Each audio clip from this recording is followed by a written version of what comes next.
está con nosotros la maestra de ruso, Ekaterina Larina. Привет. Привет. Привет. Привет. Ekaterina, mucho gusto. Мне тоже очень приятно. Estamos aprendiendo ruso. Ya la semana pasada hubo una clase de 5 minutos y vamos a hacer un resumen, ¿no? Да. Un resumen que era, bueno, привет, ya lo comentamos. ¿Y cómo se dice? ¿Cómo te llamas o cómo me llamo? Bueno, ustedes ya lo saben. Alumnos de la clase Ya, pasada, a ver, por favor. ya. El ¿Cómo es, examen, Pamela? el examen parcial. Yo voy a empezar. Sí. ¿No? Меня зовут Екатерина. Как тебя зовут?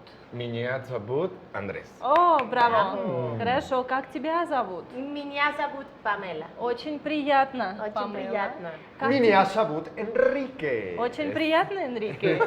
Muy bien. Ok, muy bien. Молодцы. Молодцы significa que son unos buenazos. ¿no? Eso. Malazzi. Somos la Malazzi. selección Malazzi. Malazzi. Muy bien. Ok, y la clase de hoy, ¿con qué palabra vamos a iniciar? Mira, vamos a ver hoy varias frases